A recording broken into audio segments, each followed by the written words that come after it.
Okay, Mum. Please can you tell me the story of Grandma Ursula? Yeah, sure.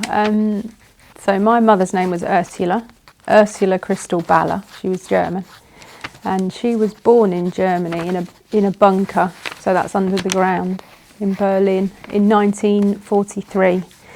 So it was towards the end of the Second World War. So they were still at war, and she was born on Christmas Day, which is nice. It meant actually there was no bombs dropped because the British didn't drop bombs on Christmas Day. So she was born in a bunker in Berlin, and they had lived in Berlin, but it was flattened, so they were refugees. So my mother and her mother, who was called Eva Baller, and her grandmother were sent off with nothing. They didn't have anything left. It had all been destroyed. They were sent as refugees to northern Germany, to a place called Kremper. But her father wasn't at home with them because he was a soldier for the Germans, and he was sent to the Russian front to fight the Russians. Sadly, he died on the Russian front, so my mother never actually met her father. She was 6 months old when he died,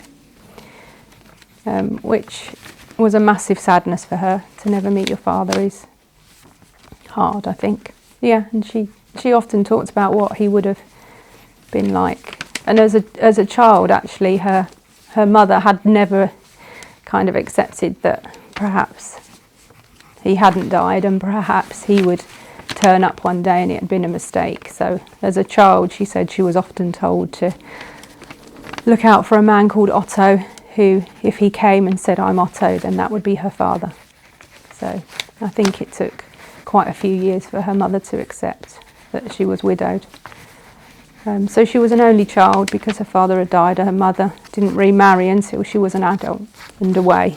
But in Kremper they lived in a shared house because as refugees they were just given a room. So her and her mother and her grandmother lived in a room in Kremper in a house, and they were very poor. They had nothing.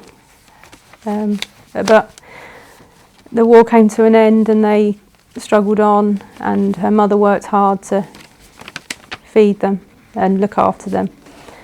I think it was a difficult childhood for my mother. She often said that they didn't have much, and that I think her mother was strict, and I think because of her own losses and hardships, I think it made my mother's childhood very hard. But in Kremper, she actually became a Christian in Kremper when she was 16 years old. And she used to say herself it changed her life and her world and her worldview. And she had a friend at church called Reinhard Bonker, and he had come to England to go to Bible college. And then he came back and said to her, "Oh, Ursula, you must go. You'd really like it. England's nice, and it's in Wales, it's very beautiful." And so she did. Much to her mother's horror, she left Germany when she was 18 and went to Swansea in Wales to Bible college, which is where she met my father. So that's a nice romantic story. Yes, so they were at Bible college together in Wales, my mum and dad. And it was a strict Bible college, so you weren't supposed to date. So they were secretly dating. So they always told us funny stories about secretly dating each other and meeting in Mumbles and different seaside places to spend time together. But they were eventually caught together, which was shocking in those days. And my dad had to do an extra year at Bible college, penance for having a girlfriend. But they did go on to be married. They trained as nurses first, both of them. And they did marry and were in East London together. Sadly, my mother had a stroke very young. She was 28 when she had a stroke, which was a complication with a contraceptive pill, really, that caused her to have a stroke. But my dad nursed her, and she walked again, and they said she wouldn't have children, but she did. She went on to have 5 children. And we were all raised in East London, where my dad was a pastor, a leader of a church, and my mum was a nurse, a health visitor, midwife. She did all of those things. And we had a very happy, a very, very happy childhood in East London. My mother was a wonderful woman. Sadly, in 2000, not long after I got married myself, my mother was struggling at work with remembering things as a health visitor, and the doctors initially said, oh, she's stressed, so we'll give her some time off. But over that summer, it became apparent that it was more than stress, and some brain scans revealed that actually she had a tumour in her brain. So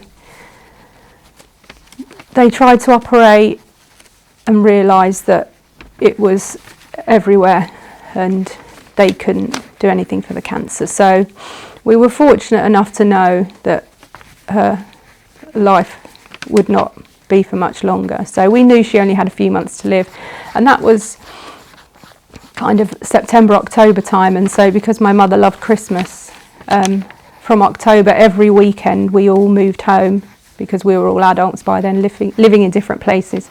We all moved home and we had Christmas every single weekend from October. And every time she had forgotten, because her memory there's a lot of pressure on her brain, so she was very confused. So every time she would say, oh, Christmas, I love Christmas. And we would repeat every weekend the same Christmas. We would rewrap the same presents. And we did that thinking she wouldn't make Christmas, but she did make Christmas. She did make Christmas. And sadly, she died January 6th, 2001. But my mother was a wonderful woman. She was fun, beautiful, had a wonderful soul, and the joy is that I will see her again one day. And the other joy is she has 13 grandchildren, and they all live on in her, which is a beautiful thing. So that's my mother, Ursula Crystal Dewhurst.